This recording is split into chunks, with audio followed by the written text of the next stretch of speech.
Waktu Yesus berkata, marilah kepadaku hai kamu yang lelah dan berbeban berat. Ya, itu yang minggu lalu kita pelajari dalam Matius 11:28. Karena di ayat 30 dia berkata, pikullah kuk.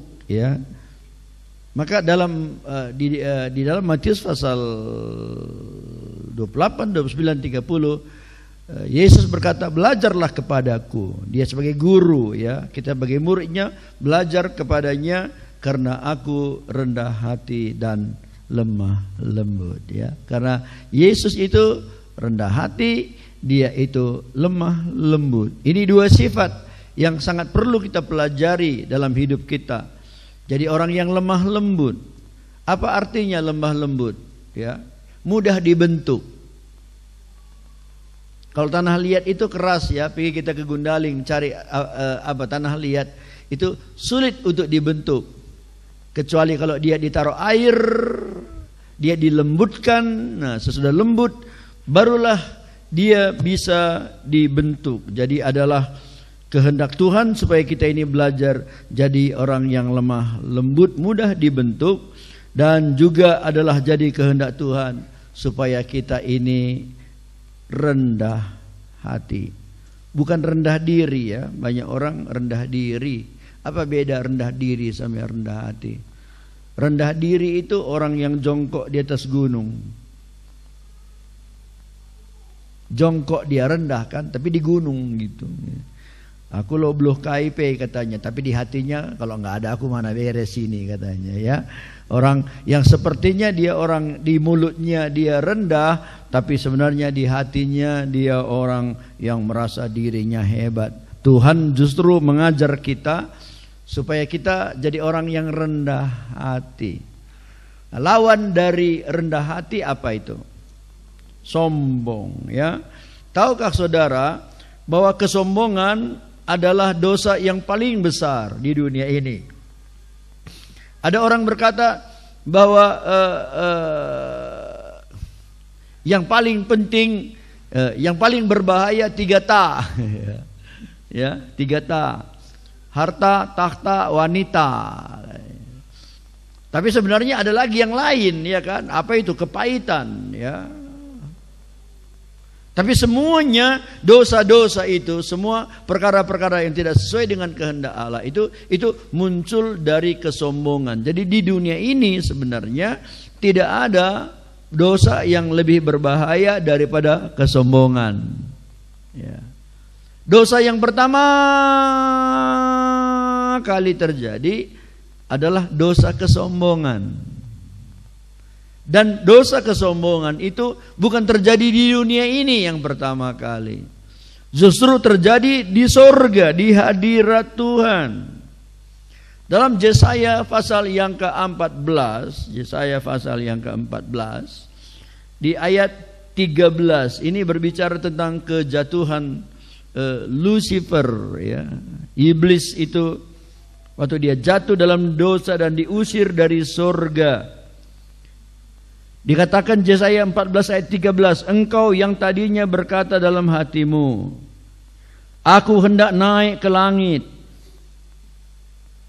aku hendak mendirikan takhtaku mengatasi bintang-bintang Allah, dan aku hendak duduk di atas bukit pertemuan jauh di sebelah utara. 14, aku hendak naik mengatasi ketinggian awan-awan, hendak menyamai yang maha tinggi. Oh, ini yang ada dalam pikiran. Aku mau menaikkan diriku. Dia enggak puas sebagai salah seorang kerubium, sebagai salah seorang kepala dari malaikat yang memimpin sepertiga dari malaikat. Wah, saudara bisa bayangkan sepertiga malaikat dia yang memimpin.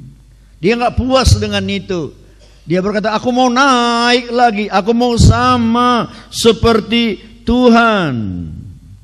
Itu yang membuat dia jatuh. Dengar saudaraku, kalau kesombongan bisa membuat Lucifer, orang yang paling dekat dengan Tuhan, bisa membuat dia jatuh, maka juga sama, kesombongan juga bisa membuat kita jatuh dalam dosa, membuat kita jauh dari Tuhan.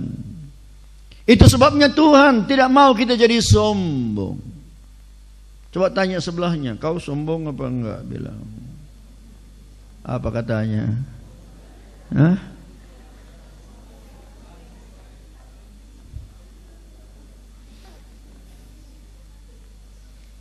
Siapa sebelah saudara bilang tidak? Coba angkat tangan. Sebelah saudara bilang tidak, coba angkat tangan. Sebelah saudara bilang tidak. Ada ya? Bilang kembali sama dia, itu tandanya kau sombong, bilang.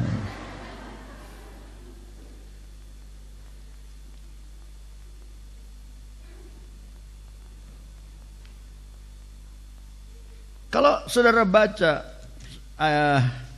Efesus 2 ya, itu sering sekali kita baca ya, juga di penginjilan ini sering kita baca. Efesus pasal yang kedua ayat yang ke-8. Sebab karena kasih karunia kamu diselamatkan oleh iman. Itu bukan hasil usahamu, tetapi pemberian Allah. 9. Itu bukan hasil pekerjaanmu. Jangan ada orang yang memegahkan diri. Kenapa keselamatan itu adalah kasih karunia? Perkuah hati. Berapa kita bayar untuk kasih karunia? Nggak perlu bayar. Berapa perlu kita bayar untuk perkuah hati? Nggak perlu bayar, gratis. Kenapa Tuhan memberi sesuatu yang begitu berharga? Keselamatan. Di mana nanti kita akan ada di sana, yang jalannya dari emas, yang dindingnya dari intan permata, yang pintu gerbangnya dari mutiara. Di mana nggak perlu lagi nanti di sana ada matahari, bulan dan bintang, karena cahaya kemuliaan Allah yang menerangi surga. Barang yang begitu berharga, barang yang begitu indah, yang memikirkannya saja nggak bisa kita pikirkan, nggak bisa kita bayangkan. Untuk mendapat sesuatu yang begitu berharga, Tuhan bilang nggak usah bayar, gratis kasih karunia. Kenapa? Supaya engkau jangan memegahkan dirimu, supaya jangan sombong.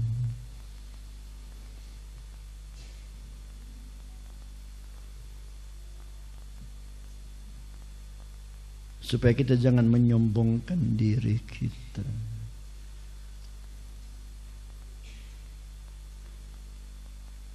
Seandainya untuk masuk surga harus naik haji,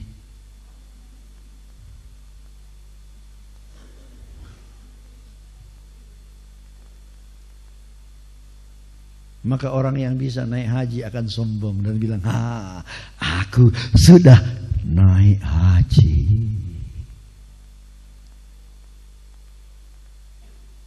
Seandainya orang yang masuk surga harus punya satu kalung emas, maka yang punya kalung akan bilang, aku udah punya kalung. Seandainya untuk masuk surga harus berbuat kebaikan 1 juta, orang yang sudah melakukan kebaikan akan berkata, aku sudah lakukan 1 juta kebaikan. Dia merasa untuk mendapatkan keselamatan karena jasanya, karena kekuatannya, karena kemampuannya. Itu yang Tuhan tidak mau. Tuhan gak mau kita menyombongkan diri. Tuhan gak mau kita memegahkan diri. Tuhan mau kita merendahkan hati. Dan kita berkata, Tuhan, hanya oleh kasih karunia-Mu, Tuhan. Kalau aku dengan diriku sendiri enggak layak, Tuhan, enggak pantas. Hanya karena kasih karunia. Hanya oleh karuniamu. Hanya oleh, semua karena anugerahnya diberikan kepada, hanya anugerah, bukan karena kebaikanmu, bukan karena baik rupamu. Coba lihat sebelahnya, rupanya baik enggak? Yang ganteng cantik enggak sebelahnya? Bilang sama dia, bukan gara-gara itu kau diselamatkan.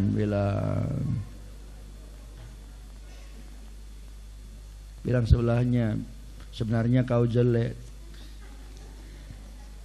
tapi karena kasih karunia engkau diselamatkan. Haleluya. Betapa luar biasa Tuhan. Dalam Lukas pasal yang ke-18,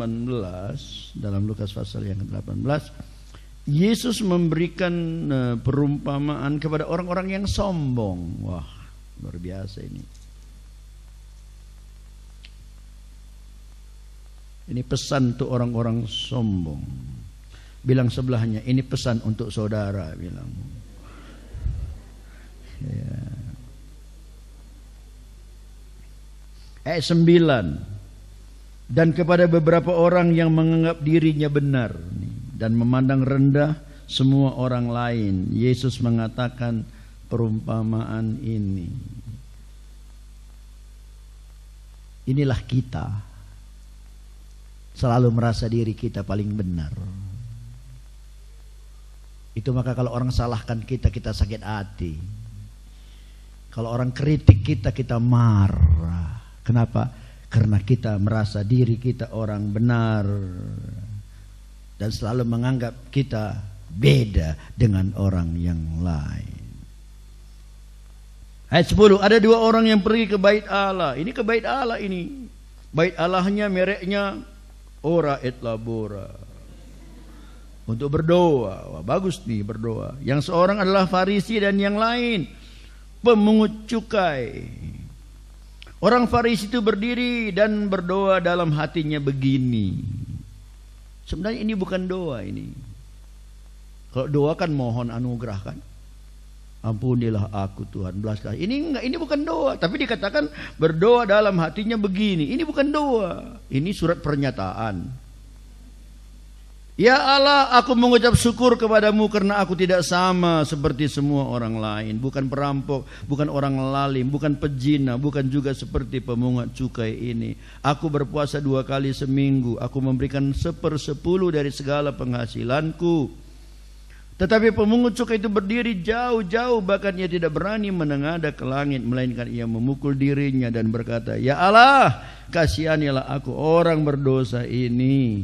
Aku berkata kepadamu, orang ini pulang ke rumahnya sebagai orang yang dibenarkan Allah dan orang lain itu tidak. Sebab barang siapa meninggikan diri, ia akan direndahkan, dan barang siapa merendahkan diri, ia akan ditinggikan. Haleluya. Ada 2 macam manusia di dunia ini.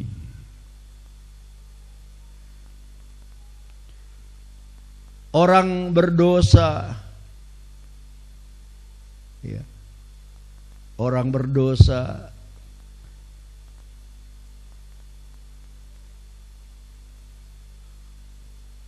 yang merasa dirinya benar, dan orang benar yang merasa dirinya orang berdosa. Nah, jadi ada orang berdosa yang merasa dirinya benar, orang benar yang merasa dirinya berdosa.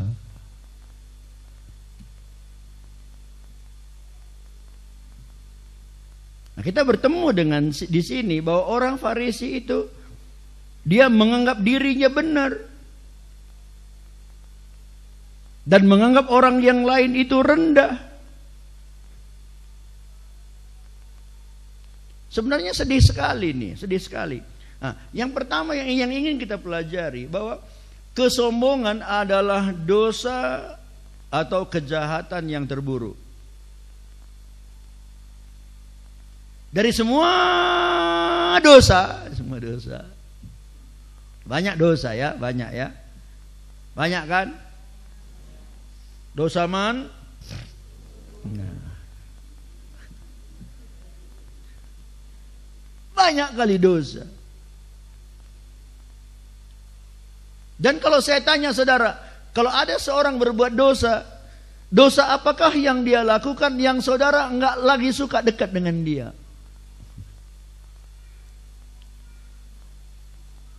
Mungkin kalau itu ditanya pada orang, jawabannya bukan sombong. Mungkin hal-hal yang lain. Ada orang kalau dia selalu suka berzina, umpamanya dekat sama dia pun malas kita, ya kan? Tapi dari ayat ini kita belajar bahwa dosa yang paling jahat, dosa yang paling buruk,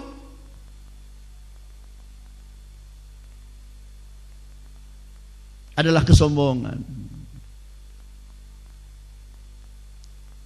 Kenapa? Karena kesalahannya ini mempengaruhi vertikal dan horizontal. Vertikal itu ke atas. Kesombongan itu mempengaruhi hubungan kita dengan Tuhan.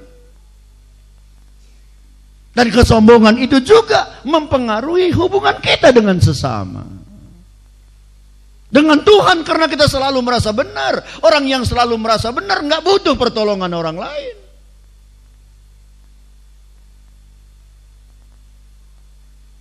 Perlu kamu sampat, lupa ada. Nggak butuh pertolongan orang yang lain. Sampai kepada Tuhan pun dia nggak butuh pertolongan. Hubungan dia dengan Tuhan bermasalah. Hubungan dia dengan orang lain juga bermasalah. Karena dia merasa orang lain rendah.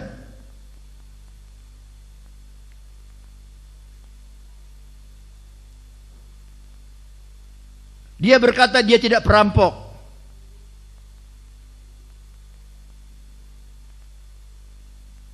Dia berkata dia bukan orang lalim, orang kejam. Dia berkata dia bukan penzina.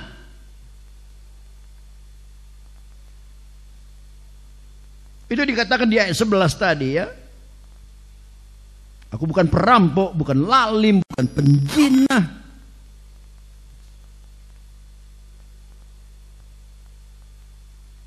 Tapi sayangnya dia punya dosa yang lebih besar dari itu.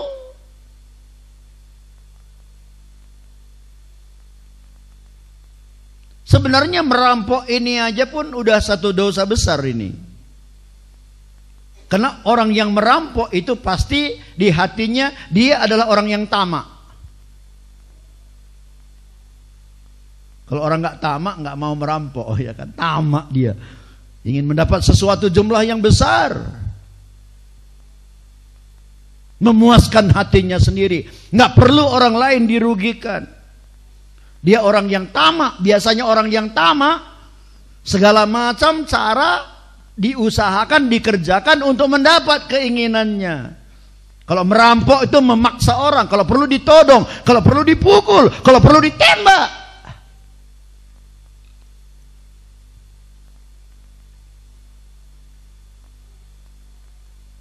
Orang tamak, kalau bagi orang tamak bohong itu gampang, ya kan? Betul kan?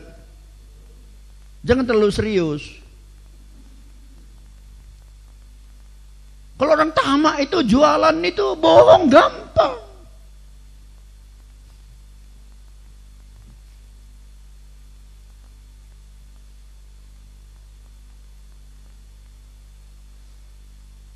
Ini warna apa? Kalau kamu bilang ini hitam, ku kasih 10.000, mau? Mau nggak?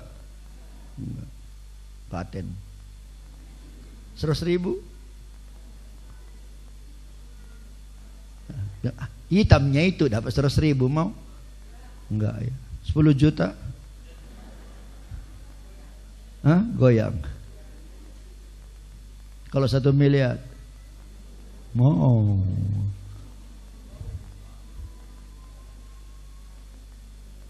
Di mana? Kepatenan itu tadi.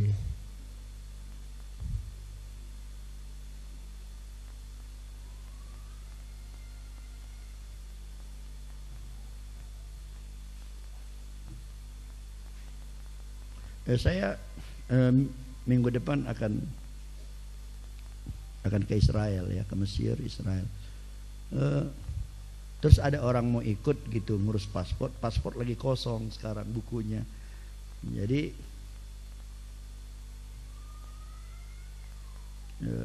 agak sulit, kecuali ada kecualinya. Hidup ini kan selalu ada kecuali kan. Kecuali ada surat keterangan dari dokter bahwa dia sakit, nah, itu boleh dapat gitu. Jadi keluar negeri untuk berobat. Padahal sebenarnya bukan mau berobat, mau jalan-jalannya. Aku ditelepon, Pak, Bapak kan banyak teman. Oh banyak. Bisa nggak bikin surat keterangan bahwa aku sakit katanya. Coba gimana kira-kira, saudara? Hah? Kan nggak ada yang dirugikan kan?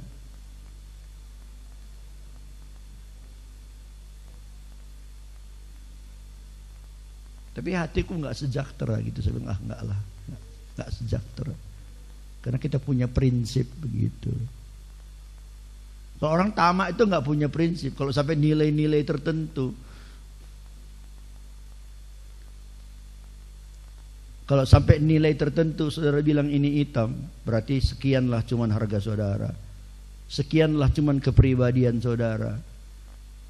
Hanya sampai disitulah tingkat integritas saudara, kepribadian saudara. Orang tamak itu dalam tahap tertentu, kalau menghadapi sesuatu jumlah yang besar, goyang dia. Bohong, menipu, bahkan mencuri kalau perlu.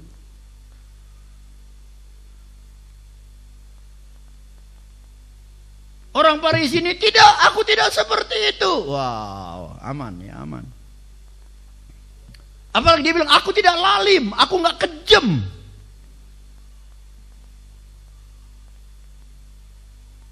Aku tidak lalim, artinya aku adil. Kenapa dia berkata aku beda dengan pemungut cukai? Karena pemungut cukai biasanya nggak adil.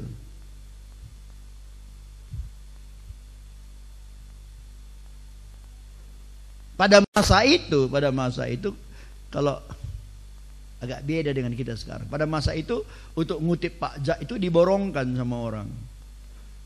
Di kota Brastagi itu diborongkanlah sama si A.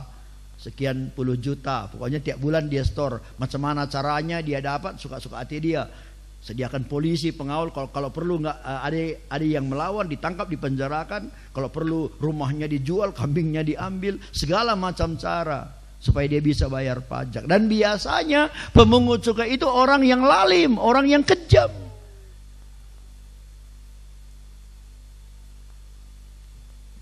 Dan dia sering memungut cukai 2 kali lipat dari seharusnya, supaya dia mendapat keuntungan yang sebanyak-banyaknya. Itu pemungut cukai. Jadi waktu orang Farisi bilang aku bukan orang lalim, berarti aku nggak seperti dia yang lalim, memeras bangsanya sendiri. Aku tidak.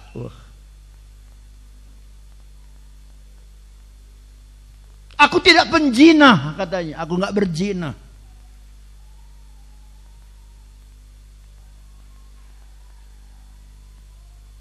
Tapi dosa-dosa yang kita rasa jijik tadi ya, merampok, lalim, zina. Saudara, kalau hari Minggu ada perampok duduk di sebelah saudara, saudara senang, sejahtera enggak? Enggak. Ngeri. Tapi ternyata Yesus berkata bahwa ada dosa yang lebih parah dari itu. Lebih parah dari merampok, lebih parah dari lalim, lebih parah dari berzina. Itulah kesombongan. Kenapa? Karena orang sombong tidak sadar dirinya adalah orang berdosa. Orang sombong nggak pernah menyesal.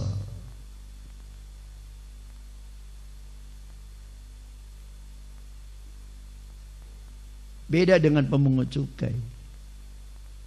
Pemungut cukai memang dia orang berdosa, tapi dia sadar dia orang berdosa. Dia dengan hati yang rendah, nggak berani pun angkat kepala dia. Di ayat 13 diberkata, bahkan ia tidak berani menengadah ke langit. Ia memukul diri dan berkata, ya Allah, kasihanilah aku, orang berdosa ini.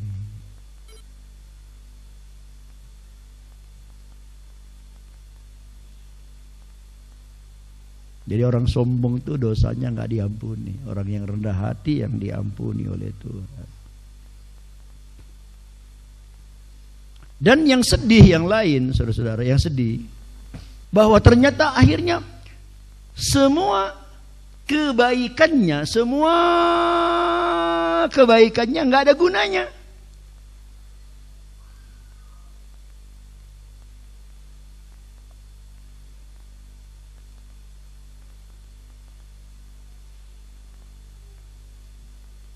Kalau diberdirikan dua orang pada masa itu, satu orang Farisi, satu pemungut cukai. Lalu ditanya dari mana yang dua orang ini yang orang baik, yang mana orang yang tidak baik? Pasti semua orang akan memilih orang Farisi adalah orang yang baik, dan semua orang akan memilih pemungut cukai adalah orang yang tidak baik.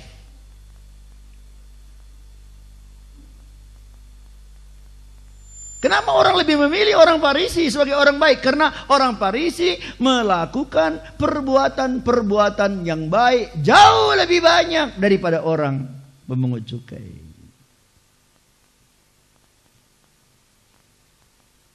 Jadi orang Farisi ini secara kacamata duniawi bukan orang jahat. Banyak yang baik yang dia lakukan.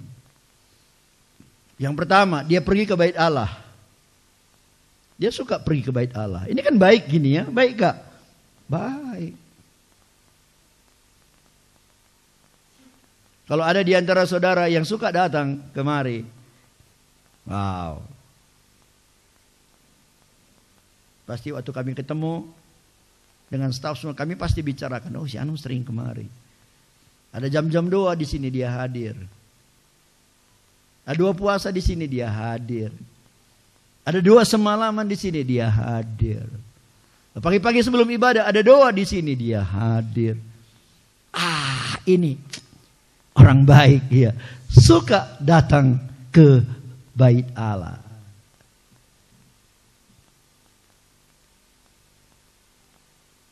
Apalagi dikatakan, dia orang suka berdoa. Karena dikatakan di ayat 10 ada dua orang pergi ke bait Allah untuk berdoa. Ada juga orang datang ke bait Allah untuk cikurap, ya kan? Ngomongin orang lain, gosip, rame. Gosip.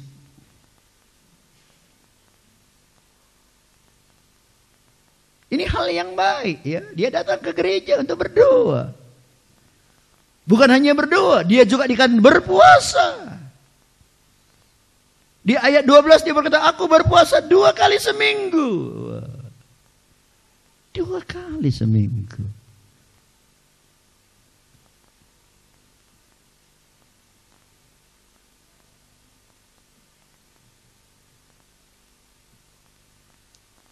Di gereja yang sering aku melayani di Jakarta tuh. Di gereja Pantai Costa Isa Al-Masih. Gembalanya seorang wanita janda gitu ya. Tapi gerejanya maju. Itu hari Minggu di gerejanya ada 6 kali kebaktian.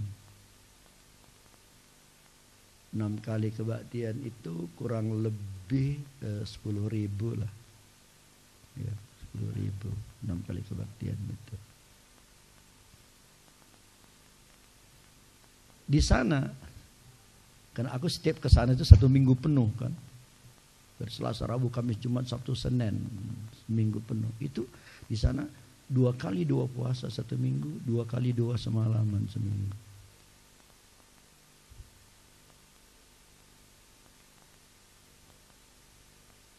Bagus tuh, baik, perlu ditiru. Dia sering berdoa, ini orang Farisi ya, dia sering berdoa, pasti baik. Dia sering puasa, dia pasti baik. Dan ini lagi, dia memberi persepuluhan. Perpuluhannya lancar. Ayat 12, aku puasa 2 kali seminggu. Aku memberikan 1/10 dari segala penghasilanku. Saudara gimana? Udah aman perpuluhannya? Udah aman ya? Aman. Kita udah sepakat, yang gak kasih perpuluhan diingatkan, ya kan? Sepakat kan? Sepakat. Beres, aku percaya beres sih. Cuman aku khawatir belum dari segala penghasilan. Kalau yang pegawai perpuluhannya hanya dari gajinya. Kalau dari ayamnya belum mungkin. Ya. Dari ladangnya belum. Ini Farisi ini dikatakan memberikan 1/10 dari segala penghasilannya. Ayat 12. Wow, luar biasa. Kalau ada di jemaat ini orang-orang seperti ini, besok bisa kita lantik dia jadi majelis.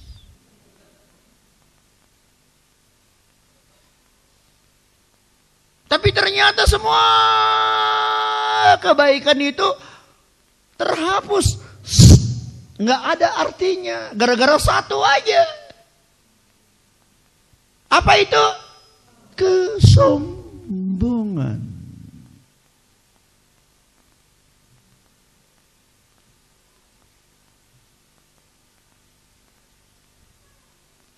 Semua perlu. Sering ke bait Allah itu perlu. Sering berdoa itu perlu. Sering puasa itu perlu. Memberi persepuluhan itu perlu supaya diberkati oleh Tuhan. Memang ini perpuluhan nggak menyangkut sorga ya. Saudara bayar perpuluhan atau nggak bayar perpuluhan, kalau ke sorga udah aman sih. Karena ke sorga itu bukan nanti waktu di pintu sorga nggak ditanya kau bayar perpuluhan, nggak ditanya itu. Sorga itu kan keselamatan oleh iman karena kasih karunia kata tadi ya, berkuah hati kasih karunia. Jadi kalau saudara seandainya siap kebaktian ini, saudara nanti sore akan mati, nggak usah lagi bayar perpuluhan minggu depan, nggak perlu. Tapi masalahnya kita belum mati, kita masih menjalani hidup ini. Dan karena kita masih menjalani hidup ini, kita mau diberkati oleh Tuhan. Amin. Dan berkat itu nggak ada jalan keluar lain kecuali dari persepuluhan. Karena itu hukum tabur dan tuai. Orang yang nggak menabur jangan harap akan menuai.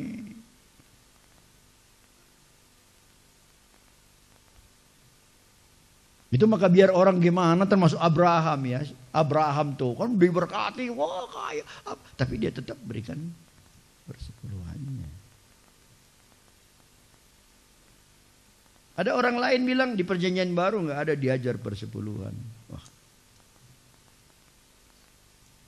Memang orang Farisi bilang begitu sih. Kalau ada yang bilang begitu, nggak perlu perpuluhan itu pasti orang Farisi. Tapi salah juga ya, karena ayat ini perpuluhan orang Farisi juga bayar ya kan. Tapi kalau kita baca dalam Lukas pasal 11 ayat 42, Lukas 11 ayat 42. Tetapi celakalah kamu hai orang-orang Farisi. Wah ini ya.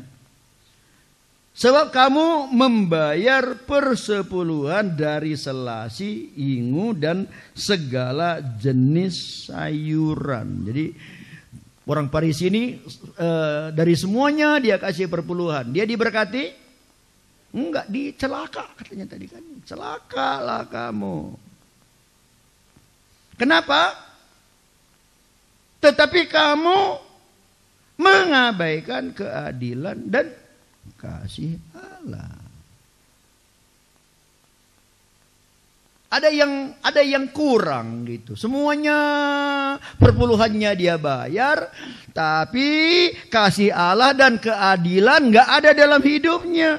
Yesus bilang apa? Yang satu harus dilakukan. Apa yang harus dilakukan? Keadilan dan kasih Allah harus dilakukan. Dan yang lain, apa yang lain? Itu tadi, perpuluhan tadi. Itu yang lain. Jangan diabaikan.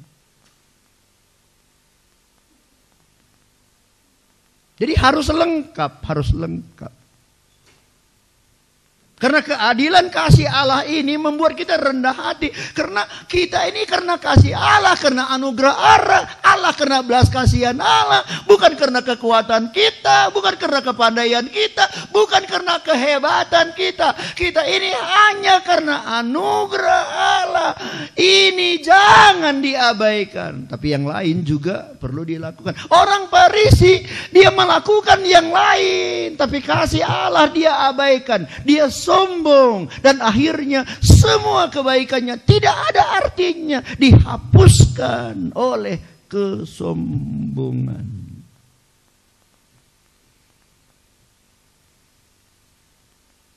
Akhirnya kemenangannya jadi hilang.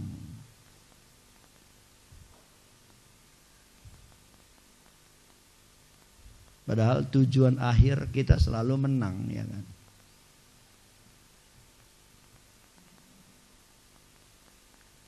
Jago pun kita main bola, jago main kepala,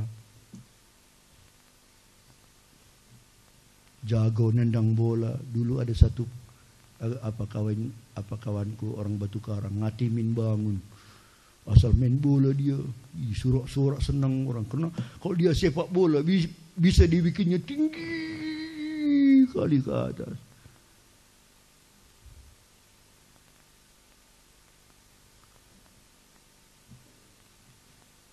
Kalau aku jadi pemain bola, bisa ku sepak paling tinggi ke atas. Ku main kepala kan tak tak tak tak tak, main kaki tang tung tang tung tang tung. Tapi sambil begini, agak wangku gol terus.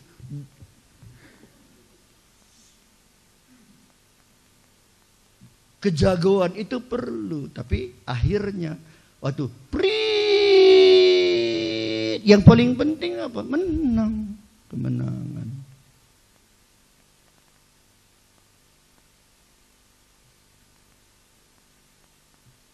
Kemarin kami ke Linggajulu karena orang tua Bapak Yuni sudah prit katanya.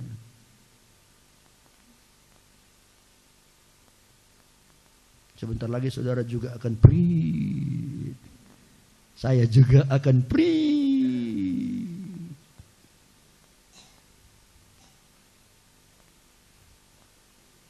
Cuma kalau bola prit langsung orang bubar.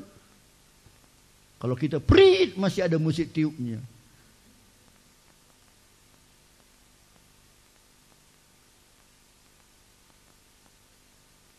Dan pada waktu itu, kalau kita jadi orang yang rendah hati,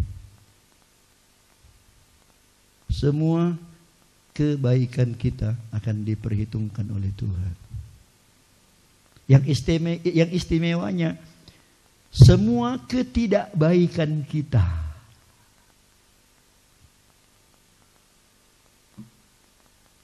punya kebaikan enggak? Punya. Orang Farisi itu juga punya, ya. Kita punya ketidakbaikan enggak? Oh, punya juga, ya. Sama juga dengan orang Farisi.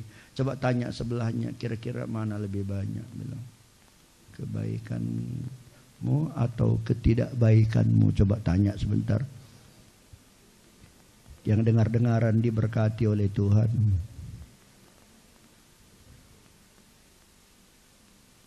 Apa katanya? Hah? Mana lebih banyak? Kebaikan atau ketidakbaikan? Hah? Ya, ketidakbaikan. Tapi aku beritahu saudara sesuatu siang ini. Kalau saudara jadi orang yang rendah hati, merasa diri memang tidak berdaya, tidak menganggap diri kita lebih baik dari orang lain, tidak merasa diri kita hebat. Kalau orang kritik kita, kita tidak sakit hati. Kalau kita dengar orang membicarakan kita, kita berkata, ya itu benar, memang aku tidak baik. Memang aku orang yang bersalah. Aku memang banyak kekuranganku. Dengar orang yang rendah hati seperti itu, seperti pemungut cukai itu. Waktu prit nanti semua ketidakbaikan kita, segala sesuatu yang sudah kita lakukan yang tidak baik, itu dilupakan oleh Tuhan, tidak diperhitungkan oleh Tuhan. Yang diperhitungkan oleh Tuhan hanya kebaikan kita. Oh, kau dulu udah pernah ikut nginjil ke sana ya? Oh ya Tuhan, nih mahkota untuk gereja lain ya, bukan untuk kita sendiri ya, untuk gereja lain. Oh ya Tuhan, tapi aku nyumbang kok aku sedikit aja sih, cuman 20.000 sebulan. Oh ini mahkotamu, ini pahalamu. Aku tidak lihat berapa yang kau berikan, aku lihat hatimu, kata Tuhan. Udah banyak mahkota kita. Lalu kita bilang, ya Tuhan, terima kasih buat mahkota, tapi utangku pun banyak Tuhan. Aku pernah marah, aku pernah bohong, aku pernah gak setia, aku pernah terlambat, aku pernah malas baca firman-Mu Tuhan, aku pernah gak ibadah. Gimana kalau ini semua dihitung gak cukup mahkotaku ini bayarnya? Tuhan bilang, anakku, semua itu sudah kulupakan. Haleluya. Dia berkata, anakku, sudah pernah kau nyanyi, sejauh timur dari barat engkau membuang dosaku, tiada kau ingat lagi kesalahanku. Nggak ingat lagi Tuhan. Kapan tuh nggak ingat aku, katanya. Nggak ingat, nggak perlulah diingat-ingat itu. Tapi beda kalau kita jadi orang sombong. Kalau kita jadi orang sombong, merasa dirinya selalu hebat, merasa dirinya selalu benar, selalu menyalahkan orang lain, membanding-banding dirinya dengan orang yang lain. Aku nggak begini, aku beda sama orang yang lain. Dengar saudaraku, kalau ada satu orang yang seperti itu, waktu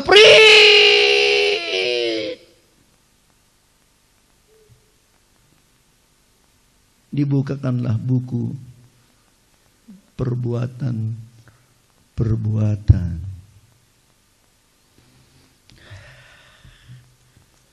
Wahyu pasal 20 ya. Wahyu pasal 20.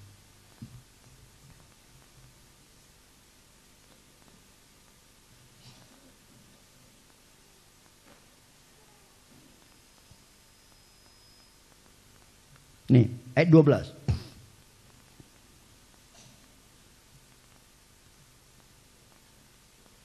Dan aku melihat orang-orang mati. Ini udah ini ya, finish ya. Dan aku melihat orang-orang mati besar dan kecil berdiri di depan tahta itu. Lalu, ini semua kita akan berdiri di hadapan Tuhan. Nanti bilang sebelahnya, kamu nanti akan berdiri di hadapan Tuhan. Jangan macam-macam bilang. Ya.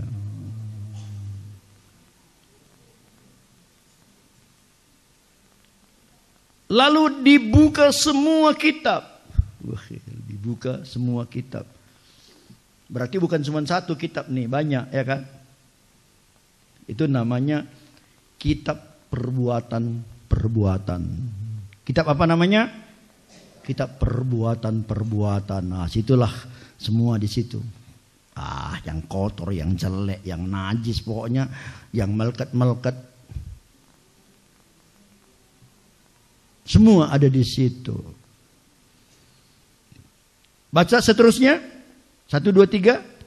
Dan dibuka juga sebuah kitab lain.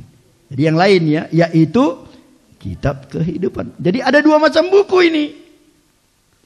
Satu namanya buku perbuatan. Satu buku kehidupan. Dan orang-orang mati dihakimi menurut perbuatan mereka berdasarkan apa yang ada tertulis di dalam kitab-kitab itu. Kitab-kitab itu yang mana ini? Kitab perbuatan. Di ayat 13, maka laut menyerahkan orang-orang mati yang ada di dalamnya, dan maut dan kerajaan maut menyerahkan orang-orang mati yang ada di dalamnya, dan mereka dihakimi masing-masing menurut perbuatannya. Ini di dalam buku perbuatan-perbuatan. Dan ayat 15. Dan setiap orang yang tidak ditemukan namanya tertulis dalam kitab kehidupan itu dilemparkan ke dalam lautan api itu. Jadi yang ada namanya dalam kitab kehidupan itu orang-orang yang diselamatkan. Itu nggak dibuka lagi nih buku-buku perbuatannya.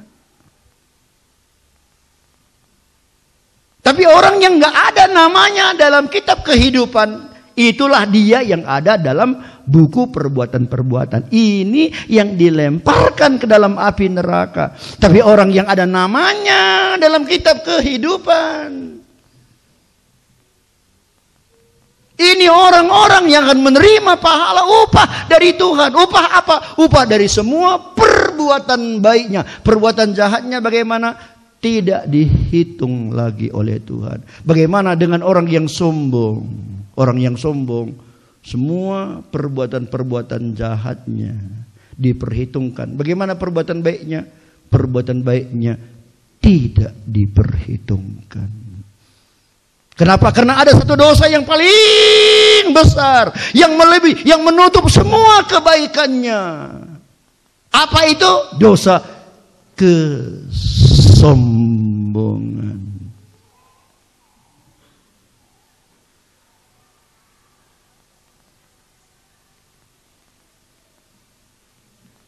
Kalau ada orang yang salah kepada kita, dengar. Kalau ada orang berbuat salah pada kita, dia yang harus minta maaf sama kita atau kita yang harus minta maaf sama dia?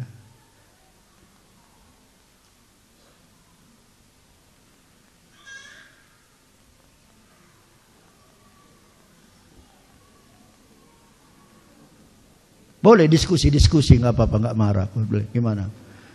Orang bersalah pada kita, dia yang harus minta maaf pada kita atau kita yang harus minta maaf pada dia?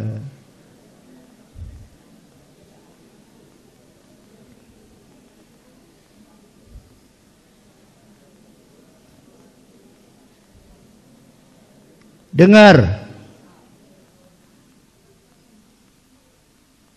Kalau engkau mau dia yang lebih dulu minta maaf datang padamu,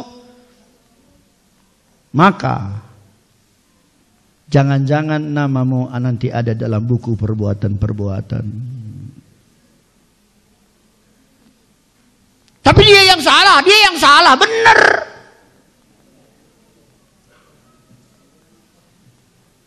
Kita sama Tuhan pun kita yang salah. Tuhan yang datang ke dunia. Aku mau tanya saudara, Tuhan yang salah atau kita yang salah? Kita yang mendatangi Tuhan atau Tuhan yang datang sama kita? Tuhan yang turun dari surga mendatangi kita. Dia menyuruh murid-muridnya membasuh kakinya atau dia yang membasuh kaki murid-muridnya? Dia yang membasuh kaki muridnya supaya jadi teladan bagi kita bagaimana menjadi orang yang rendah hati.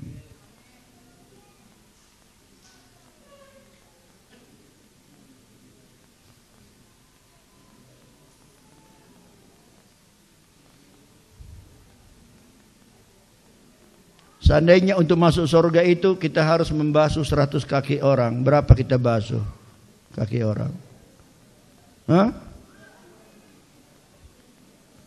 Seandainya untuk masuk surga kita harus basuh kaki orang. Berapa? Seandainya untuk masuk surga kita harus membasuh 100 kaki orang. Berapa kaki orang kita basuh? Hah? Ya kalau pas 100 entah silap tadi kita ngitung satu nanti gimana? Berapa kita basuh?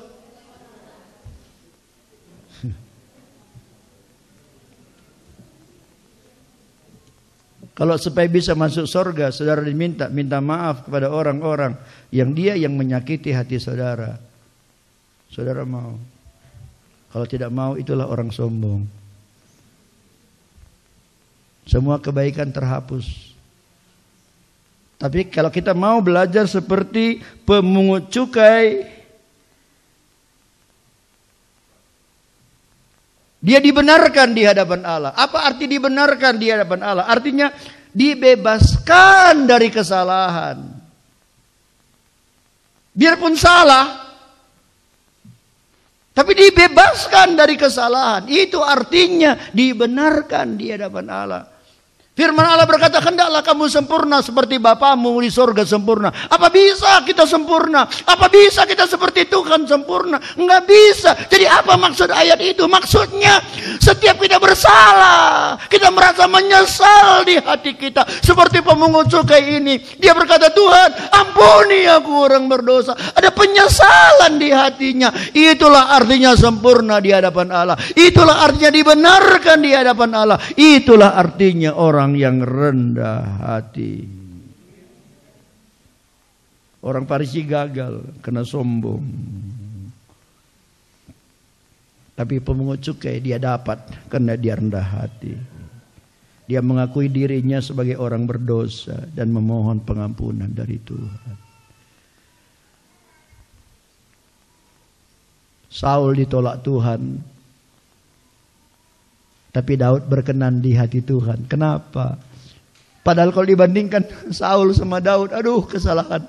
Aku pas lagi baca raja-raja ini tentang Saul dan Daud. Aku lihat, aduh dosa Daud itu jauh lebih banyak dari Saul. Tapi Tuhan berkata, aku berkenan pada Daud. Aku menolak Saul. Kenapa? Saul orang sombong, tapi Daud orang rendah hati. Dia mengaku salah di hadapan Tuhan. Dia ambil debu ditaruh kepalanya. Dia menangis. Dia menulis satu Mazmur 51 yang banyak dijadikan nyanyian tentang pengakuan dosanya.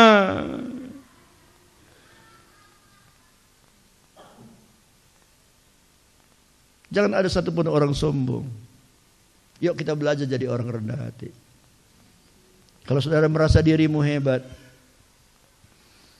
merasa dirimu lebih daripada orang yang lain, pandang salib Tuhan.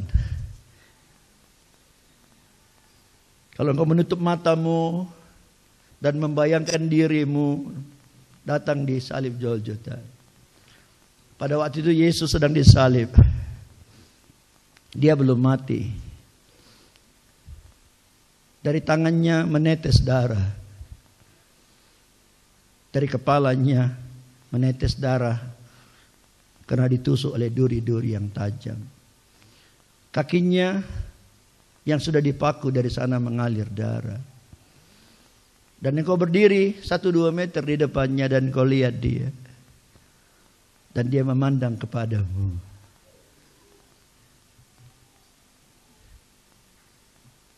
Menurut saudara, pada waktu itu masih adakah sesuatu yang bisa kita sombongkan di hadapan Tuhan?